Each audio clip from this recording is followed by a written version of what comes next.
Para sa ating panimula, buksan po natin ang ating mga Bibles sa Psalm 22. Sa Psalm 22, babasahin po natin yung first 10 verses. Psalm 22, verses 1 to 10. At ganito po ang sinasabi, my God, why have you forsaken me? Far from my deliverance are the words of my groaning. O my God, I cry by day, but you do not answer, and by night, but I do not have rest. Yet you are holy, O you who are enthroned upon the praises of Israel. In you our fathers trusted, they trusted, and you delivered them. To you they cried out, and were delivered. In you they trusted, and were not disappointed. But I am a worm, and not a man, a reproach of men and despised by the people. All who see me sneer at me. They separate with the lip, they wag the head, saying, commit yourself to the Lord. Let him deliver him. Let him rescue him, because he delights in him. Yet you are he who brought me forth from the womb. You made me trust when upon my mother's breasts. Upon you I was cast from birth. You have been my God from my mother's womb. This is the word of the Lord. Praise be to God. Ang title ng message natin sa umagang ito ay, my God, why have you forsaken me? Ang ating pag-aaralan ay isang pagdaing at papuri sa Diyos. Traditionally, ina-attribute ang pagsulat po ng Awit 22 kay Haring David. Sa ancient Israel, kilala po si Haring David na magaling tumugtog at kalugod-lugod na mga aawit ng Israel. Makikita po natin ang pagdaing ni Haring David sa pagtiningnan natin at yung buong chapter o yung buong awitin mula verses 1 to 21, doon siya nag-complain o dumaing sa ating Panginoon. And then starting verses 22 hanggang 31, nandun ang kanyang papuri. Kapag binasa po natin ang subtitle naman po sa mga Bibles natin o yung prescript sa itaas ng awitin, ganito po ang sinasabi. To the chief musician, upon Aijeleth, Hashahar, a son of David. Ang ibig sabihin po ng Aijeleth, Hashahar, ay Doe of the Morning, na malamang tumutukoy po sa pangalan ng isa pang awitin. At ganito po ang musical theme na dapat sundin sa kapag tinutugtog o inaawit ang Psalm 22. Or probably tinutukoy nito ang isa pang description ng sinag ng araw sa umaga, indicating na dapat na inaawit o dapat nire-recite ang awiting ito, ang Psalm 22, bilang pagsamba sa Diyos, first thing in the morning. Ang awit 22 po ay isang kilalang awitin dahil madalas nating naririnig ang unang talata na binabanggit sa 7 palabras tuwing Biyernes Santo. My God, why have you forsaken me? Makikita po natin ang pagbigkas nito ng ating Panginoong Hesus sa New Testament naman. Sa aklat ni Matthew sa chapter 27 verse 46 at Mark 15:34. At dahil malapit na po ang mahal na araw, magandang pag-aralan itong awit na ito ni Haring David at kung paano tayo tinuturo nito sa mas dakilang David sa kasaysayan po ng kaligtasan. Sa umagang ito, panalangin ko po na ipahayag ng Diyos sa pamamagitan ng kanyang anak na siya ay matapat at tunay at sa pag-aaralan natin ngayon ay matulungan tayong makita ang hindi lamang ang paglingap ng Diyos sa atin ay matutunan natin siyang pagkatiwalaan din na manalig tayo sa Kanya at sumampalataya sa Kanya sa gitna ng ating mga suliranin at pagsubok sa buhay. Now, ganito po ang magiging balangkas ng ating pag-aaral. Sa verses 1 to 2, makikita po natin yung God's silence in times of trouble. Sa verses 3 to 5, God's holiness and faithfulness in redemptive history. Sa verses 6 to 8, nandyan yung mockery of the wicked because of God's silence. At sa verses 9 to 10, nandyan po ang God's preservation of David through his life or throughout his life. Ngayon, ang magiging question natin sa umagang ito is based sa theme ng Psalm 22, what should we do now when God remains silent? What should we do when God remains silent? Punta tayo sa verses 1 to 2. God's silence in times of trouble. My God, why have you forsaken me? Far from my deliverance are the words of my groaning. O my God, I cry by day, but you do not answer, and by night, but I have no rest. Sinulat po ito ni Haring David at a difficult time in his life na kung saan pinalibutan po siya ng mga kaaway niya, ng mga masasama. At it seems na wala po siyang magawa. Sa verse 12 ng Psalm 22, pag binasa po natin, ganito ang sinasabi, many bulls have surrounded me. Strong bulls of Bashan have encircled me. And then in verse 16, for dogs have surrounded me. A band of evildoers has encompassed me. So, ine-express po ni Haring David sa Panginoon ang kanyang pangamba. Natatakot siya dahil lahat ng kanyang mga kaaway ay makapangyarihan. At may kakayahan po silang kumitil ng buhay. Wala siyang, it would seem na wala siyang magawa sa nangyayari sa kanya. And so, wala rin po siyang tigil sa pagtawag sa Panginoon. Sa verse 2, sinasabi po, oh my God, I cry by day, but you do not answer.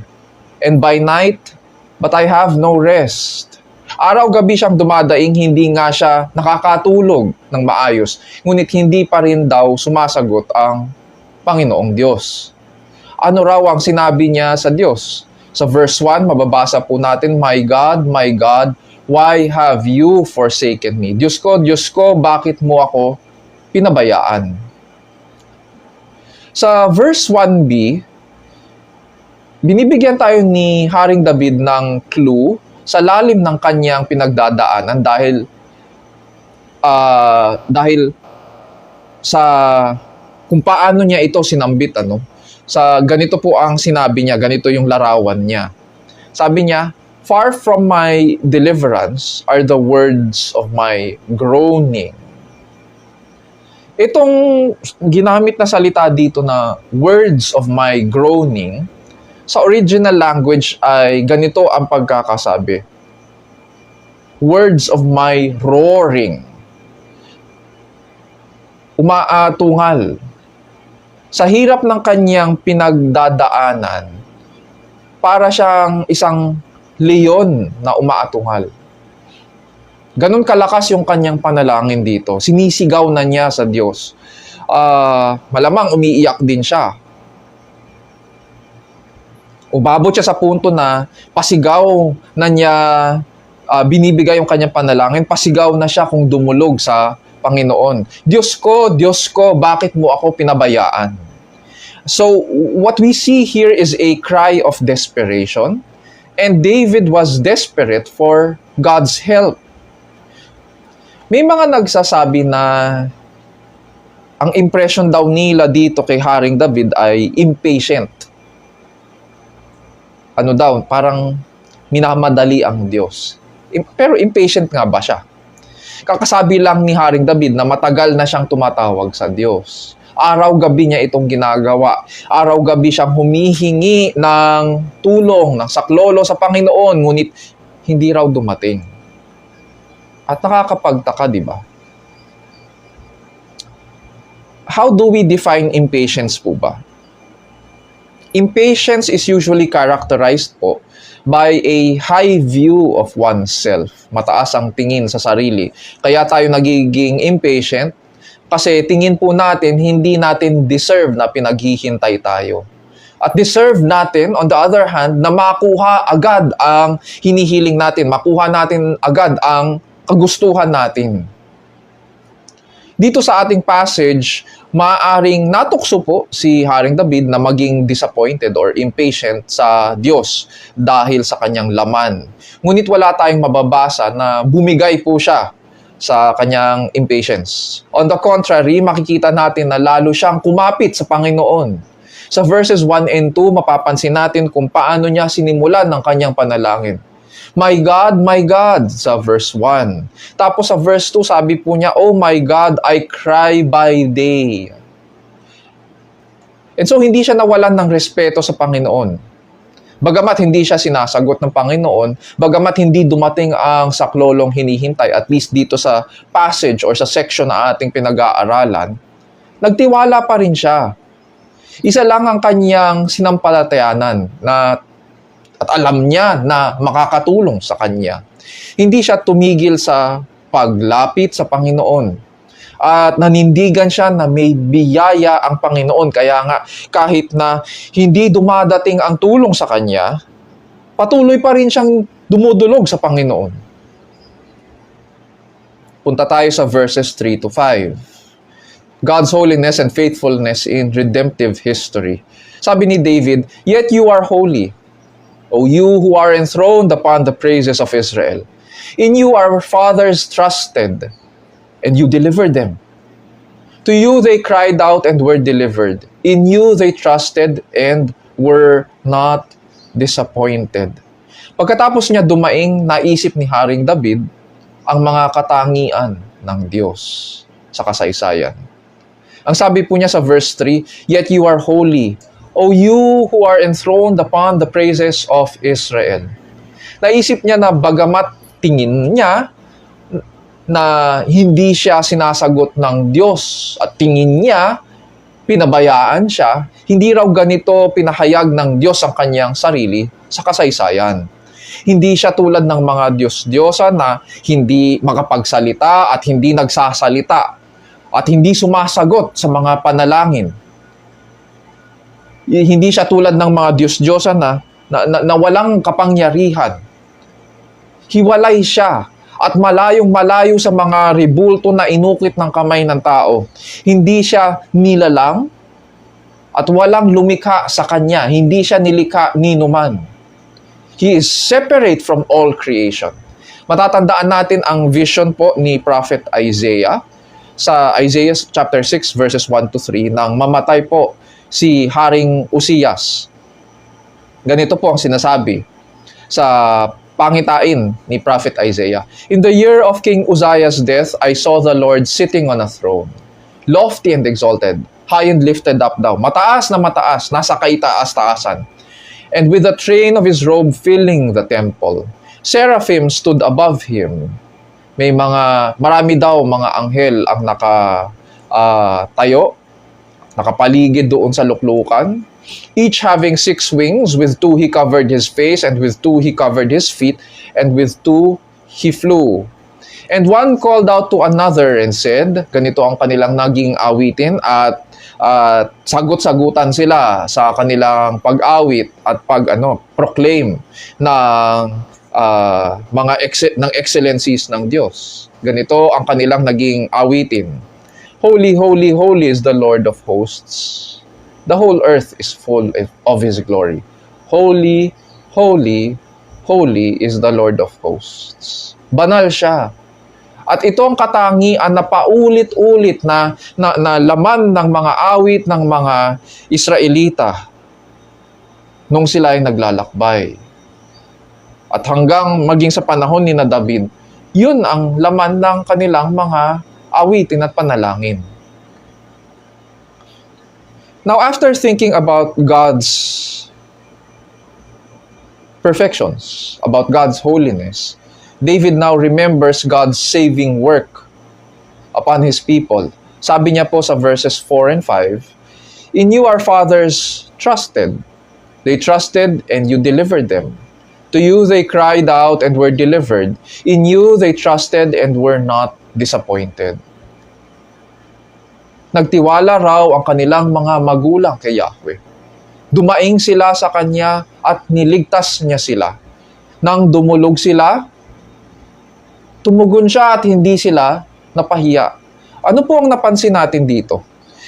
There is now a tension sa isipan ni Haring David. May conflict sa kanya. And this involves yung kanyang pagkilala sa Diyos at saka sa kanyang experience. Why? Sa kanyang experience sa verses 1 to 2, makikita natin na hindi sumagot ang Panginoon sa kanyang mga panalangin. Yun yung pagkakaintindi niya. And yet, ang pagkilala niya sa Diyos, sa verses 3 to 5, ay tumutugon ng Diyos. Sumasagot sa mga panalangin. May conflict na. There's a struggle now. On the one hand, alam niya na ang Diyos ay tumutugon sa lahat ng mga lumalapit sa Kanya. Alam niya na niligtas ng Diyos ang kanilang mga ninuno sa mga Egyptians at Kananita noong panahon ni Moises at ni Joshua. Ngunit bakit sa kanya, pagdating sa experience niya, bakit pag siya ang nanalangin, parang iba ang pinapakita ngayon ng Diyos? Bakit sa kanya pakiramdam niyang siya'y pinabayaan?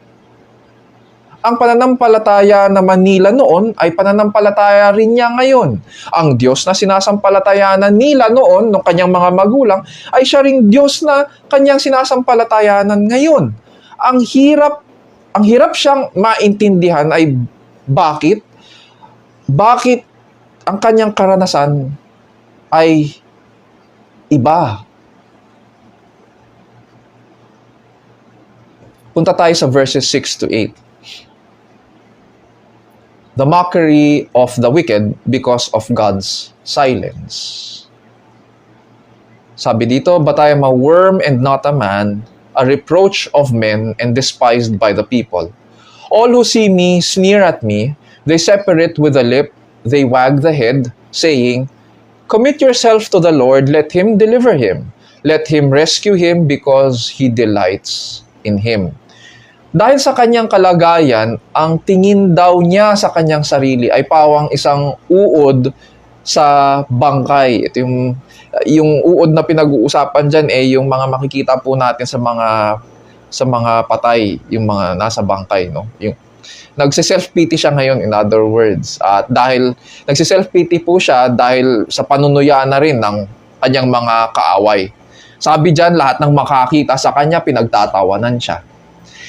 Tapos, ang description pa, inilalawit daw nila ang kanilang mga labi at umiiling.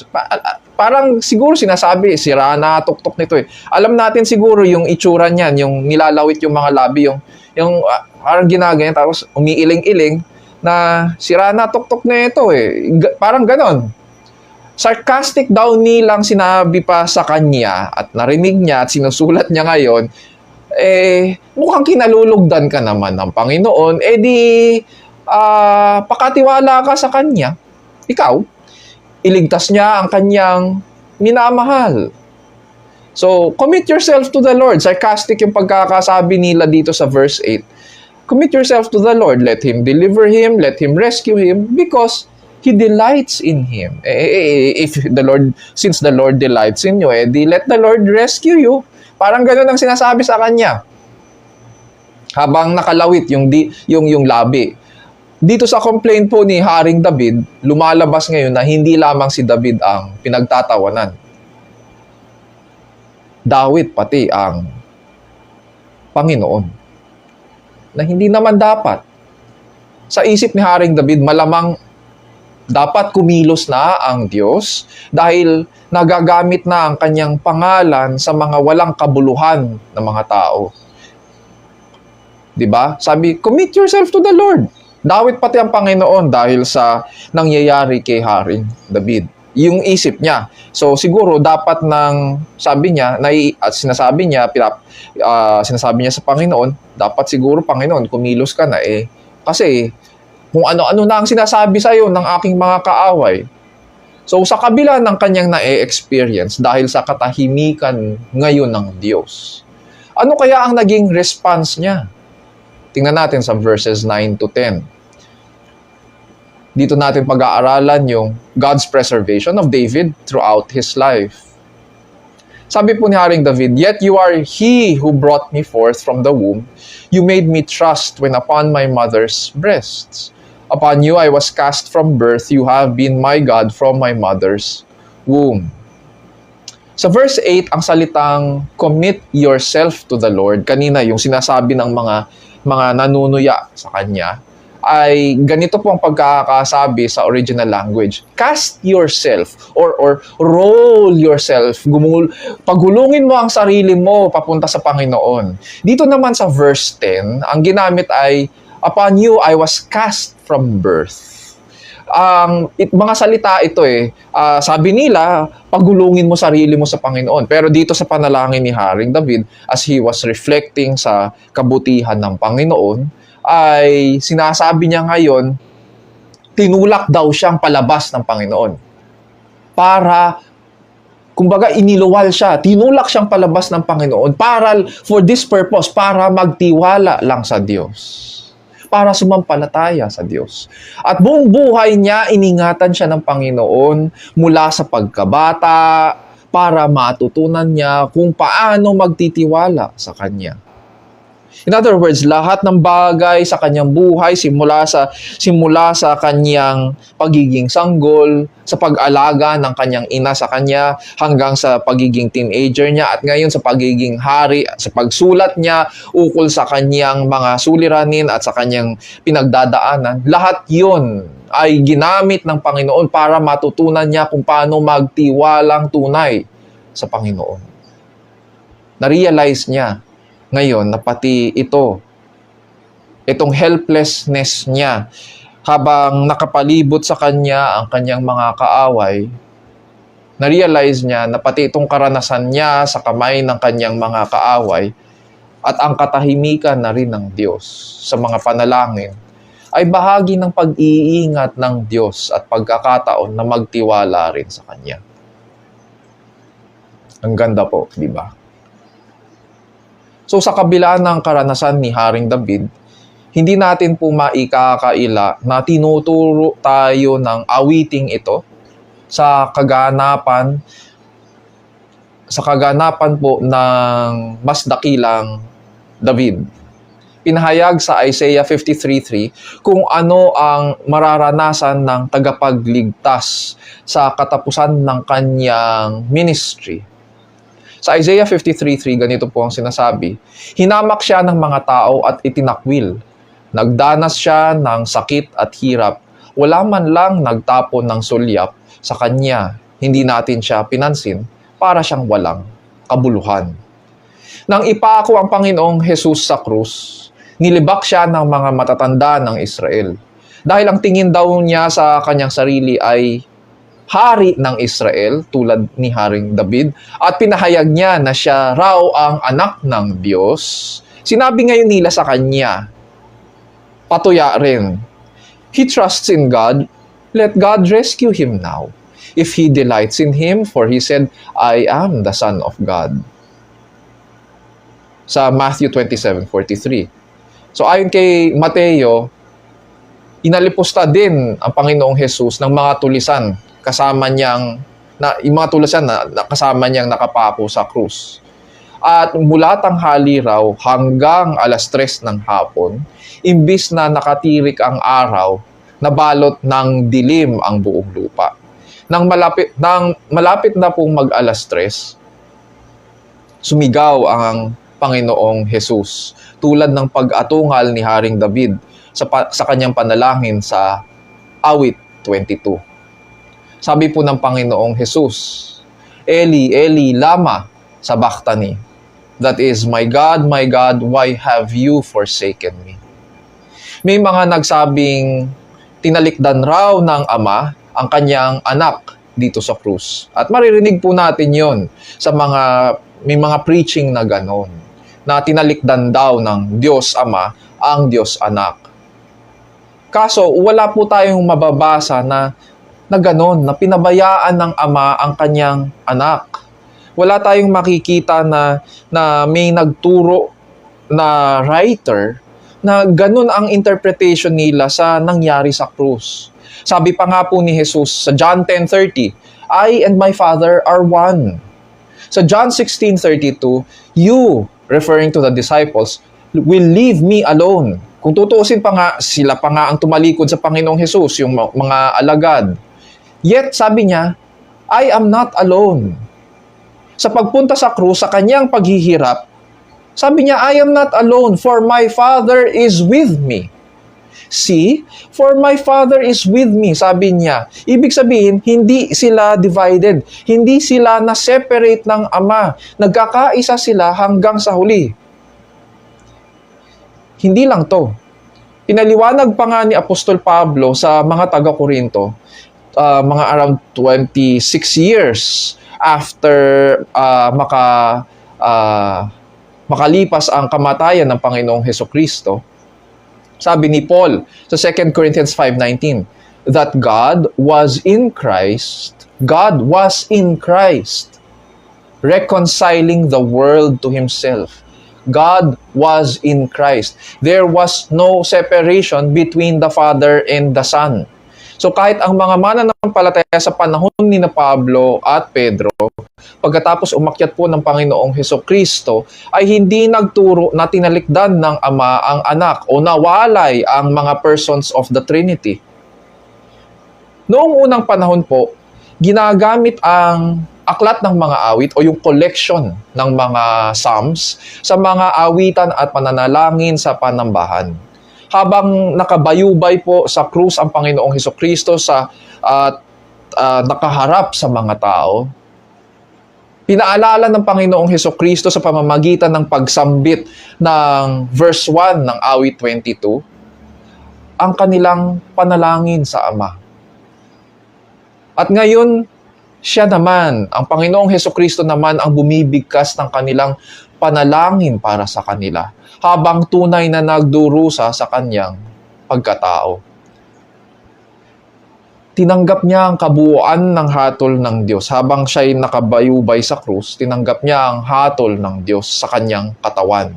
Tulad ng pagdaing nila sa panalangin ito, dumaing siya ngayon sa kanyang Ama dahil lahat ng sinasabi rito ay nangyayari sa kanya. Sabi sa Isaiah 53, verse 4 and 5, tunay na kanyang dinala ang ating mga karamdaman at dinala ang ating mga kapanglawan. Ngunit siya ay nasugatan dahil sa ating mga pagsalangsang, siya ay nabugbog dahil sa ating mga kasamaan. Ang parusa ng tungkol sa ating kapayapaan ay nasa kanya, at sa pamamagitan ng kanyang mga latay ay nagsigaling tayo. Hindi po siya nagkasala.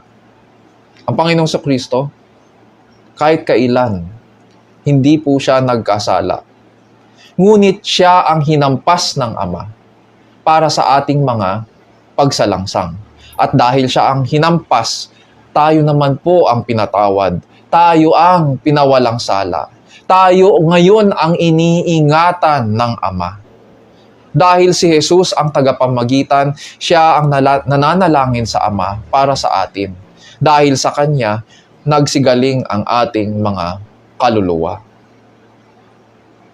And because Christ has perfectly accomplished all that was promised, and He perfectly accomplished everything on the cross, paano ba dapat tayo mabuhay? Number 1, ganito po ang magiging application natin. Number 1, keep praying even when God seems silent. Keep praying even when God seems silent. Sa mga pagkakataon po na tahimik ang Diyos, and darating po kayo doon sa punto na iisipin nyo na tahimik ang Diyos kahit na nahihirapan kayo sa mga pagsubok. Hindi natin kailangan pong mangamba na pinabayaan tayo ng Diyos. Patuloy lang nating idulog sa Panginoon ang ating mga pangangailangan.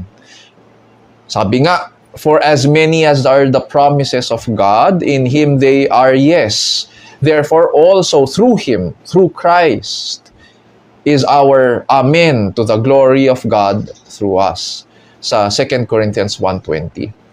So keep praying even when God seems silent. Pangalawa, remember His past mercies and faithfulness. Remember His past mercies and faithfulness. Mahalaga na ang ating pagkilala sa Diyos ay nakaangkla sa Kanyang salita. Sapagkat sa Kanyang salita, pinapahayag na hindi Niya pinababayaan ang mga hinirang Niya. Ang mga nagtitiwala sa Kanya, ang mga nagmamahal sa Kanya ay hindi Niya kahit kailan pinababayaan. Wala tayong dahilan para pagdudahan Siya. So kung ano man ang ating pinagdadaanan, kung ano man ang iyong pinagdadaanan, kapatid, alang-alang kay Kristo, asahan mo na sasamahan ka niya hanggang sa katapusan. Katulad rin ng ginawa niya sa mga Israelita nung sila'y hinango niya mula sa Ehipto papunta sa Kanaan. Pangatlo, continue trusting in the Lord. Continue trusting in the Lord. Marami tayong panlilibak, pangungutya, at panunuyam na maririnig sa mundo. Tandaan natin, this is because they hated our Lord first, and no servant is greater than his master. Ano man ang ibato sa atin ng mundo, tuloy lang sa paglakad, tuloy lang sa pananalangin, tuloy lang sa pananalig din sa Panginoon, sapagkat ito ang pangako niya. So John 16:33, sabi ng Panginoong Kristo, "These things I have spoken to you," speaking to His apostles, "so that in me you may have peace. In the world, you have tribulation." Notice yung contrast. In me, you have peace. In the world, you have tribulation. But sabi niya, take courage. I have overcome the world. Napagtagumpayan niya ang mundo. At dahil napagtagumpayan niya ang mundo, meron bang makapaghihiwalay sa atin sa pag-ibig ni Kristo? Ang kapighatian ba o ang kahapisan o ang pag-uusig o ang kagutom o ang kahubaran o ang panganib o ang tabak? Ano ang sagot?